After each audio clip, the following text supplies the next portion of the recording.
Yes, everyone, what's happening? Stephen Howson, Ben Adams. That's well in your face. Let's remove that out of the way. Just a touch like that. There we go. That's a bit better, isn't it? How you doing, lad? Do I have to lean right like that now? No, not totally into it. It's just a bit like that, so it's not... I'm all right, matey. I'm all right, I guess. I'm tired today. I'm warm. Snoozed about 4 times when I was getting out of bed. What time did you get up? 7:15 in the end. Oh. It was... I was going to say... 6:45 was the time I meant to get up. I don't think I slept properly last night. Don't know why. I just kept waking up. Smatter, man.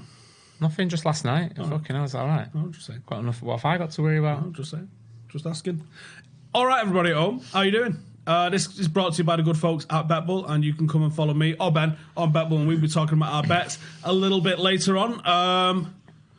I was pretty wounded, me, with a draw. Yeah, at the time, because of the domination of it. I'm still wounded. No, I'm not. I'm fucking over it now. You got to be happy to a certain extent. We didn't create enough chances to win it. No, we didn't.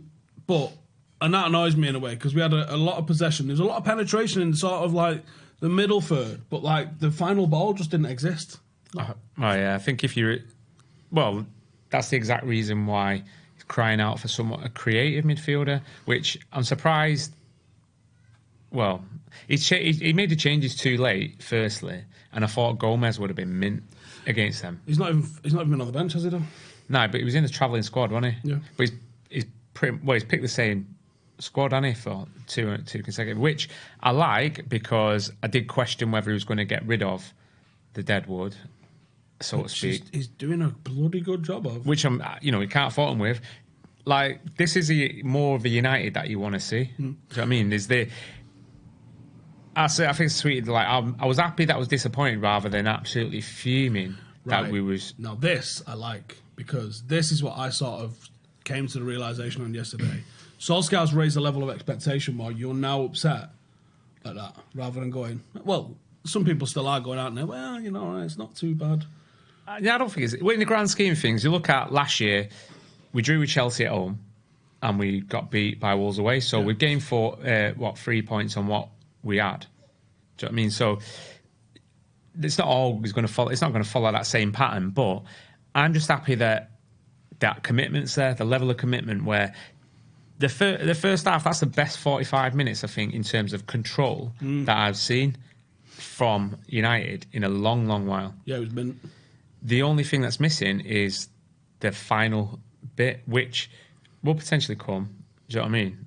But then the midfield is getting outdone. Mate, that goal was mint. Our goal. Yeah. Yeah, you don't realise, I didn't realise where it actually started from until you got there.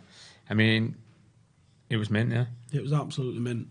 Absolutely mint. And the finish was top from Tony Marshall. What a strike that was. What a strike. I mean, he's got a chance to prove it now. His hold-up play is actually a lot better than what he's probably given credit for. It's a million times better than Lukaku. Well, he's got that excellent touch on it. Do you know what? Hey, like the video. How about that? Should we do that for now before we move on? Thank you. It was class. There was elements of that game I was very, very, very happy. And there was elements of that game I was like, that can be better. Yeah, I thought there was a lot of sloppiness as well in the first half. To say that we was dominating... More of that in the second as well. Yeah, there's a lot of misplaced passes, but how often do you can be in control of a game from start to finish? You're going to have periods where they become on top. Especially, they got a bollock in at half-time and they come out and Jimenez, as the commentator wants to fucking call him. Jimmy, shut fuck up. He was unlucky, obviously, with the header. I can't really remember him, testing De Gea, though, on a continuous basis. No, they didn't. Which is, Chelsea did way more. Yeah, every game that passes, like Wan-Bissaka and Maguire, you think, what a difference. Why is Jesse Lingard getting wrecked in the comments here? This happens all the time here now. He's only scored 1 goal. He scored 1 goal in 14 games. Didn't Salah go on a 12-game streak or something mad like that last year? Lads, stop trying to judge everybody by goals and assists. You're fucking looking at it wrong. Yeah, but I'm not going to sit here and tell you I think he should be starting week in, week out. But if you think that there's not a place for him in our squad, you're off your fucking there's definitely a place for him in the squad, but he's at the point now where he's getting picked on what What is he getting picked on? I don't know. He's pressing. We just spoke about the. I mean, people he's off the ball. What he does off the ball, but what he does off the ball is so good. It is because, like, if you look at our team since Van Gaal, you go, "There's no fucking movement in here," and then you play someone like Jesse, and you get movement. I do get that, but look at the goal. Yeah, he touches it 3 fucking times. And his movement where he's asking for it, and then he's spinning off, and he creates a triangle, and then he plays a little pass. Yeah, I get that, but he needs to be more involved in everything. If you want to be that sort of creative, and you want to be, it's all right having great movement and great running, pressing, and all that, and awareness, but it's the quality on the ball as well. Yeah, when you get it. I think I've said it at times. If we're going to dominate the ball, Juan Mata should play over Jesse. If you're not going to dominate the ball, Jesse should be the guy that's going to have it, because Juan Mata can't impact a game without the ball. Nah, like when he come on, that was just... proven. Yeah, and he wasted 2 good chances. Longer term, Angel Gomez is the man that should probably take that, because he can press and he's phenomenal on the ball. And he can turn in tight spaces, and he's got that control. Like, Jesse's great when he's got the ball at his feet and he can run. Like, we've seen him score some mint goals. But can he have that ball in a tight space and then do a little turn and beat someone and open up the pitch? I don't think he can do that. There's times where you could probably accuse Angel of holding onto the ball a slight bit too much. Like Pogba, where he wants like 5 or 6 touches. Yeah. But against Rotherham in that checkertrade-leasing.com EFL, I mean, has there ever been a competition with more titles? That thing, he was playing these, like, he was getting the ball just as he was crossing the halfway line, and someone had hit him with the ball, and he'd one hit it, and he'd one hit it into a channel for like Chong to run onto, and you go, yes, Angel, that was such an intelligent gameplay. I think that competition, and I'm hoping half an hour in the Europa League at least, if not some starts, is going to be the making. Maybe of the League Cup as well. Yeah. Or whether we go all out for it, because you need to build that momentum. Yeah. So, I mean, I get why he's getting slated, definitely, because his output is not, in terms of that. I think there's a Ji-Sung Park about him, right? I'm not sure it's quite the same level. No, but I get what you mean. Ji-Sung Park by goals and assists, you'd be like, well, he was terrible.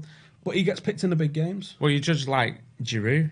He doesn't score goals, but he's vital for what he does for the team, which is great. But then the criticism is you still want to see more. Do you know what I mean? If you want to hold down that regular spot, like, because Giroud's not a... No, and that's it. I don't think any of us are going to sit here and say Jesse has to start week in, week out. I've never said that. But I think that the criticism that he gets is unfair. And someone tried to say, oh, it's just what you said. No, because Young had no redeeming features. No, he did. No, he didn't. Tried hard. Like, Young's... Testament is Young is still there on the bench, ahead of... Yeah, but he's got versatility as well. Where does Rojo fit in? The only thing versatile about him is the fact that...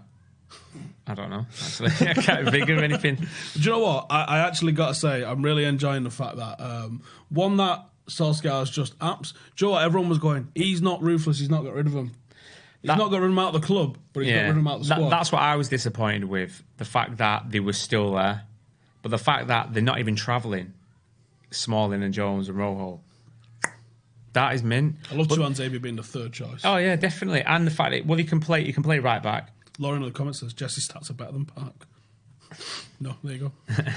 He can play right back, and he could play defensive midfielder if you need to, and that's what... He's not good at right back, though.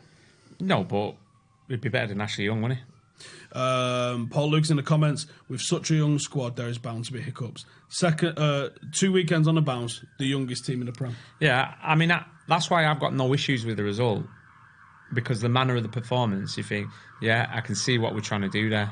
It's just trying to glue it all together. And like he said, it's a work in progress, so we're not expecting to... I'm not expecting us to challenge for the title. Nowhere near, because we're just not on that level. No, I mean... And that's not to say that it couldn't happen with like an incredible run of games. But I'm not thinking it'll happen. No. If it ends up happening, you take it, obviously, don't you? But like, I'm going to go into every game thinking we can probably get a result, right? Yeah. Even against City and Liverpool, right? And I'm probably going to be wrong on all of those occasions. But that's why you watch a football fan. Optimism, yeah. Every football fan's right to be fucking deluded about their own team. Yeah, that's fine. But I'm not saying don't get carried away with it, and you can be you can have that optimism and think, I'm looking forward to the games coming around. I think, fucking hell, it felt like an age waiting for that Wolves game from last Sunday. Yeah. Do you know what I mean? And now Saturday coming around, I think it's still only Wednesday. There's still like another 2 days to go. But Palace, you're thinking, you look at that, no problem, we should do them. Not only should we do them, but I think we might rack up some goals. Well, I hope so. Yeah, I think we might rack up some goals. It's the clinical nature. Do you know what I mean? It's Rashford looks, he's on form. Martial's there firing. If you can get added goals from midfield, Danny James is going to take a while. But I think, there's a player there, obviously. I think he's an off-the-bench kind of guy, an impact guy. I don't think he's a starter guy. Not yet. Not in a minute. But he gives you something different, doesn't he? Space Mechanic in the comments says, have they talked about the behind closed doors game just yet? Any insight on that? No, we haven't, so let's do it now. Obviously, we played Sheffield United. It sounds like Ravel Morrison played for Sheffield United. We won 3-1. Yeah. Mason scored. Decent team out. I like that we're doing that, competitive behind closed doors games. We had one following the Chelsea game as well. Who was that?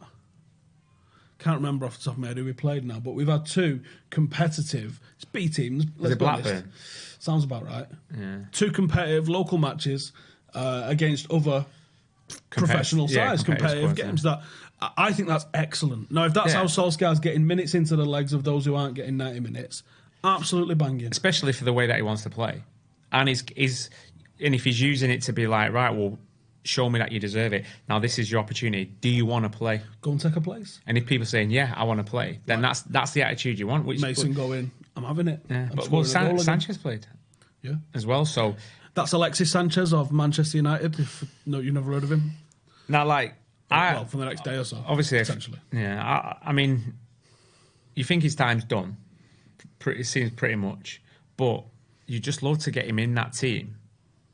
Probably maybe to replace Jesse in some games and be that front three, because he would give you everything that Jesse would give you, plus that quality on the ball. That quality on the ball is undeniable. I was watching Teddy Sheringham 100 Club before on Premier League thingy.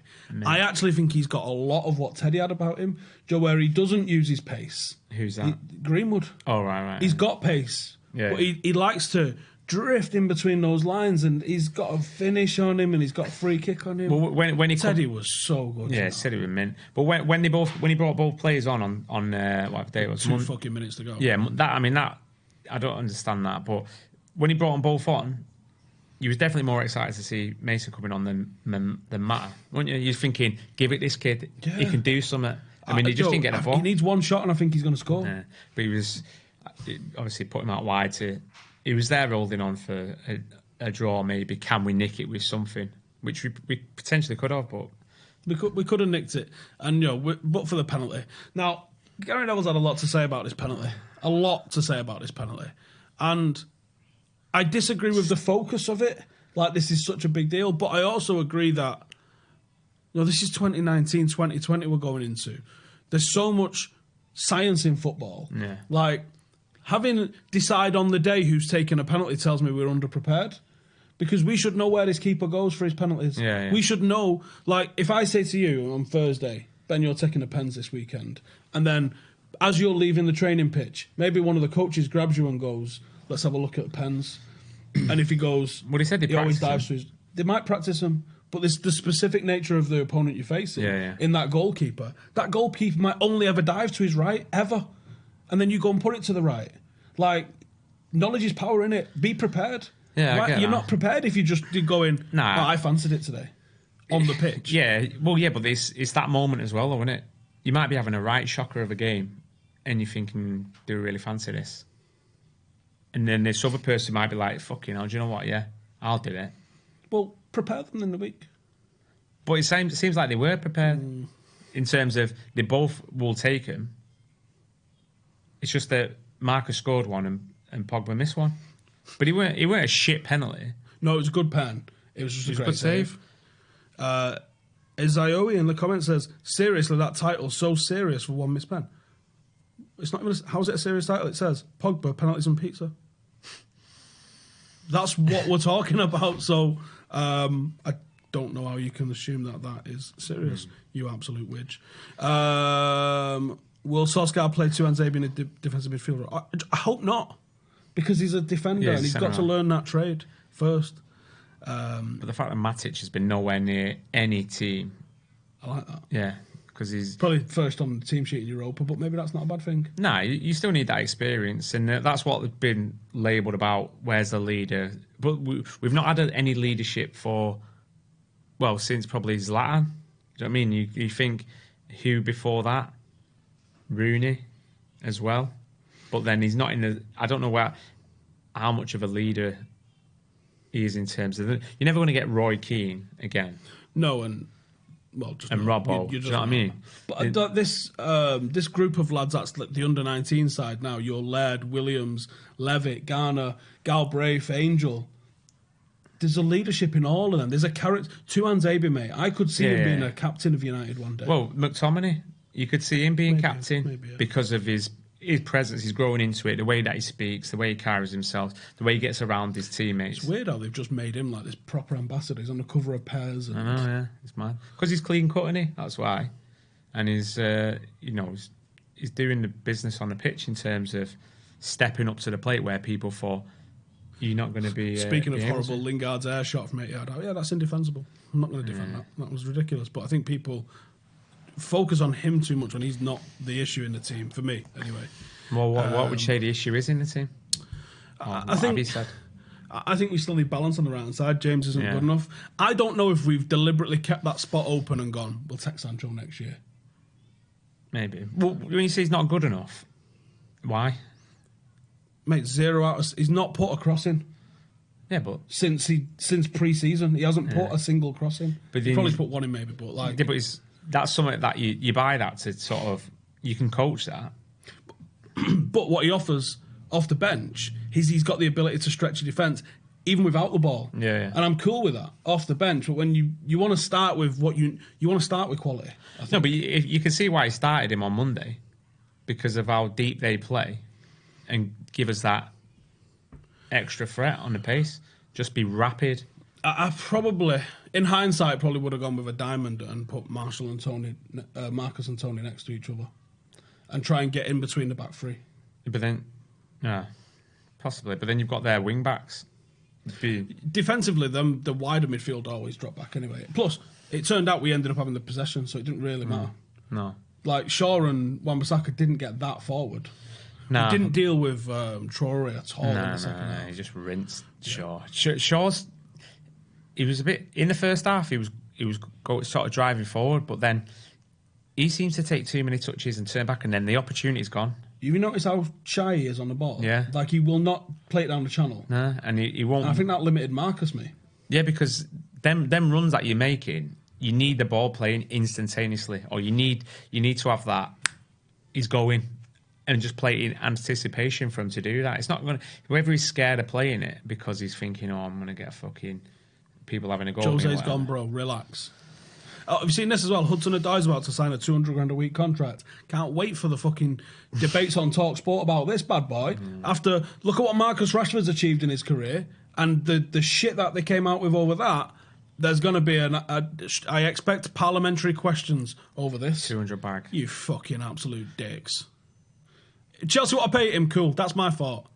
But please have the same energy that you had for Marcus Rashford. But don't create headlines. Do you know what? I don't think I sent it you. What I've seen today is the front page of the Daily Mirror from, was it 2000 when we didn't enter the FA Cup? Yeah. Yeah. When the government told us not to enter it, aid so they could do the World Cup bid. Yeah. I saw that. Yeah. And it's like got Tamara Beckworth giving her a fucking opinion. They got Caprice. They've got someone who won the lottery, someone who's a soldier who passed away, his wife, and it's like they've got pictures of them all around there, and it's like, what a disgrace. Or United are a disgrace. Yeah, United was told to. It was all United disgrace and all this sort of thing. And you think, that's what makes news, and that's what will, like Martin Samuel said it, that's what will make news, and that's what does make it. So the fact that people are still talking about Pogba missing a penalty 3 days later, 2 days later, whatever. It's a joke. And then, obviously, to come out... I'm not asked that he missed it. I'm not asked that. And he didn't miss it, it was saved. And I think that's a very key point. He hit the target. But they didn't talk about his run-up being a normal run-up. No. They Should have changed. done the fuck about one. Yeah. Right, shall we have a look at my bets for the weekend? Brought to you guys by BetBull. Here we go then. This is my bets. I'm going to have to look at that screen for it because that's where they are. I have got Wolves, Brighton. Before you start laughing, Wolves, Brighton, Spurs, Sheffield United, Villa, United all to win, and Norwich, Newcastle draw. Now, you're going, Steve, what's all that about? Well, I'll tell you what all that's about. 317 to 1 is what all that's about. And I just fancied it. So 317 to 1. If you fancy that, I've already placed it. I've had a cheeky fiver on it. I think it brings in like 1,500 quid, something along those lines. If you fancy that, link in the description. Come and follow me, Mr. Stephen Howson, Badham's 1983 for him. And here's this. Can't remember now when I said It's it on the yesterday. screen. Yeah. So I've gone for one similar to what I did last week because that was a winner. Don't know if you seen that, but it did. So Bournemouth against City over 2.5 goals. Same in Liverpool, Arsenal. I think that's guaranteed goals. At least over 1.5 in the Norwich Chelsea game, and United to win. So it's only just over 2.2 to 1. But these. What you're trying to do is actually get some wins under the belt. Yeah, it's like a snowball effect, isn't it? That's what I mean. First winner last week. After all the pizza clubs and the first winner. I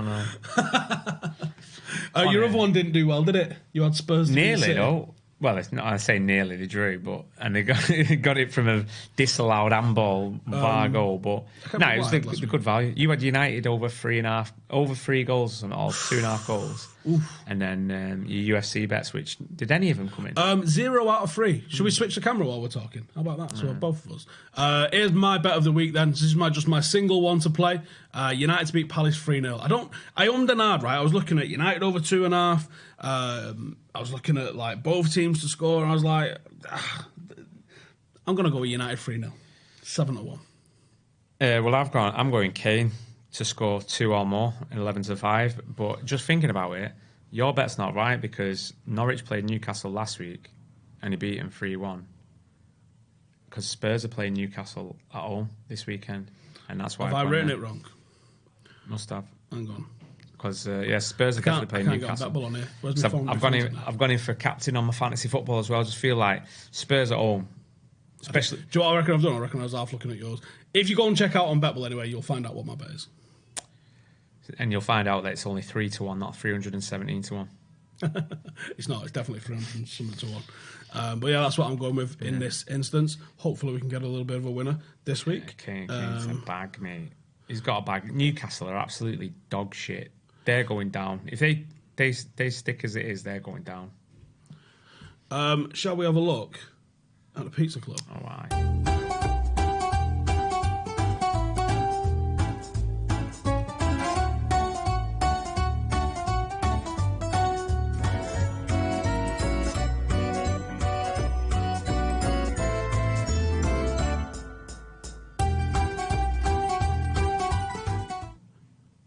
I tell you what, I do love that intro. Righty, let's have a look what we got then. I've not seen any of these this week. Righty then, Lampedo, which means pizza. What? From Istanbul. Nah, that just seems too much like pedo, that. Wow. Word association. Looks nice, though. Okay. Yeah, it does look nice.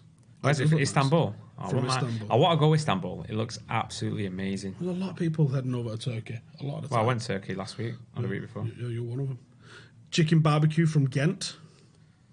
Nice. Is that that does look alright? That actually. Yeah. That base looks a bit crisp though. Nah, that's alright. That I think when you get past that bit, you'll be alright. What's that? Is that like a sauce or something? Bit of Piz. No, fucking hell. You like drinking piz, mate? No one wants piz on a pizza. Nah, it does look nice, though, that. This is the Meteor, that's a Domino's. Yeah, it looks like that. Yeah, there's that thing from before I was talking about. Yeah, let's look at all these. A Hero's Widow. Mark Gardner, the lottery winner, because you really want to hear from him. Vinnie Jones, who's down as the film star, not the guy who's won the FA Cup. Okay. The TV star, Nick Hancock. I suppose he was popular back in the day. What was that thing called? Darren Day. Yeah, look what he says. My mates are all United fans, and they are gutted. You've got no mates. Simon Weston, Tamara Beckwith, Sharon Davies. They literally went, what's the most random group of knobheads we can have to comment Who's that? on this? Lisa Potts, the heroine. Well, look, Barry Norman, film critic, because that's who matters when it comes to the fucking FA Cup, isn't it? At least they got Trevor Brooke in. They got a war criminal on there, allegedly. And then he went, good luck with the campaign. But who was the editor of The Mirror back in them days? It was, I think at this time, 1999, was he editor by then? Yeah, it was, I'm sure it was. It was Piers Morgan. And I'll leave it at that before I say something live. Yeah, I mean... half and half from Domino's. Looks like a half and left it in too long, half as long. But then put the toppings on as an afterthought. These look a bit burnt, brother. Some of the toppings all look like they've not been cooked. No, there's a lot of jalapenos on that. Have you asked for extra toppings there or something? Barbecue Texas from Domino's. Oh my God, it's good. Don't look good. I'm going to be honest. It looks a bit dry, that, to be fair. Donna Meat Pizza. Ooh. I mean, the cheese looks top. Yeah. Good distribution of cheese. And if it wasn't Donna Meat, I'd say that would look mint. Nah, you'd have a go at it. It's Donna Meat though, isn't it? Check this out. Fried egg. Oh, wow. Is that someone got that in the gaff? No, I think he's when he used to run a pizza restaurant. But that, I got a lot of time for. That was a great picture. Burning Piers Morgan's However, Daily Mirror. fried egg on it. Come on, man. Yeah. What else is on it? Is it like 2 olives or something? Looks like a couple of olives. There's some green stuff, so I'm going to assume spinach. Spinach, olives, and egg. How did you cook the egg on top of it afterwards, or? I reckon you've got to throw it in the mix with it, haven't you? Oh.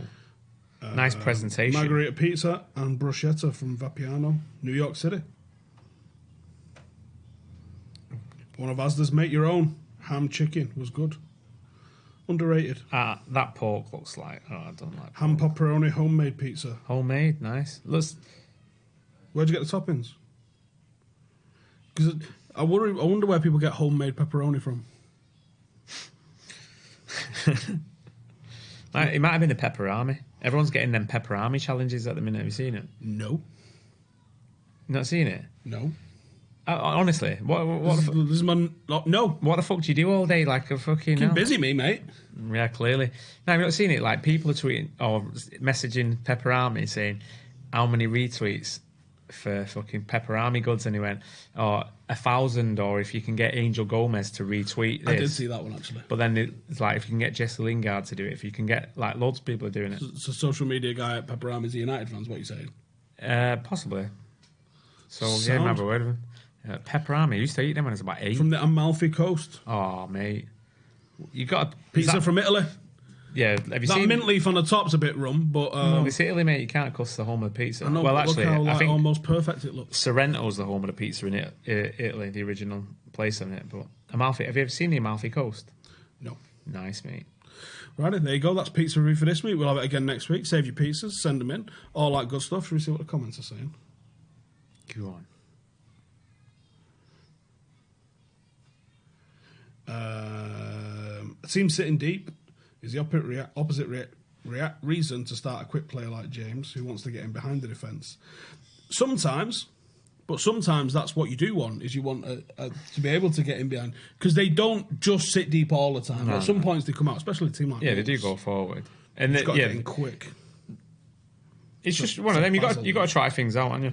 Naples is the home of pizza, apparently. I really want to Naples. go and watch. That's where Sorrento is. All right, I really want to go and watch a game in Naples, the home of Maradona, second home of Maradona. Yeah, the atmosphere would be mint. Have you ever seen Gomorrah? No. Fuck's sake, mate. I don't know how you get all this time to watch TV. Well, do you know what I mean? It's mint. It's based around there. It's better than Sopranos. Let's put it that way. Okay, and I never watched Sopranos either. Well, yeah. It's a bit... Not out of, like, any reason other than I just didn't. And then by the time I was like, people are like, you should watch The Sopranos. I'm like, cool. And like, there's about 900 episodes, and you're like, I could learn to fly a jet. It's more the psychological side with that. But Gomorrah, you have the violence in there as well. All right. But it's good. Really good. I like a little bit of violence. Allegedly. Hey, Gennaro. Do not sell Sanchez. Now, where do you stand on that? Well, if you don't want to be here, fuck him off.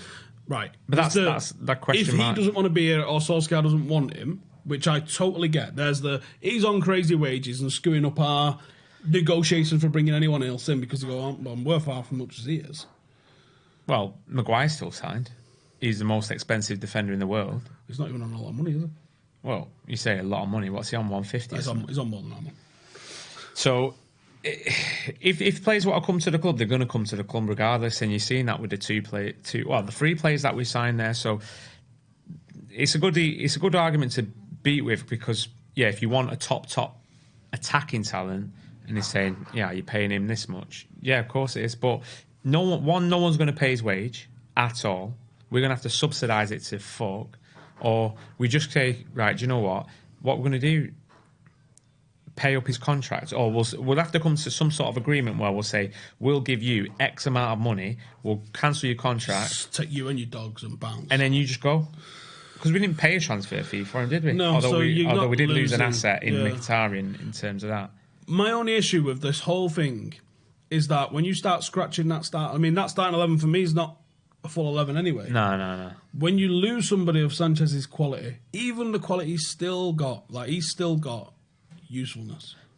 He's got to have some, as a professional pride, to think, if all that about him when he was a kid and all that, United fan and stuff like that, you would not want to leave it scoring 5 goals and having just a shit record on your hands. I worry that, Tony Marshall's not exactly been bulletproof his entire time at United. No. Marcus isn't. You get rid of Sanchez, you don't bring anybody else in, you're relying on either James or Greenwood on the right. Well, the thing is, if Sanchez, it shouldn't be like this, but if Sanchez goes before the deadline, 100% we're signing a free agent. No two ways about it. Just because we need that. How many is there? There's not many free agents just like sit. They don't sit on a shelf just waiting. Where's Llorente? He's waiting. Don't know if he's waiting for us or not. Maybe he is. Maybe he's been worded up. Maybe, yeah. Say, look, sit tight.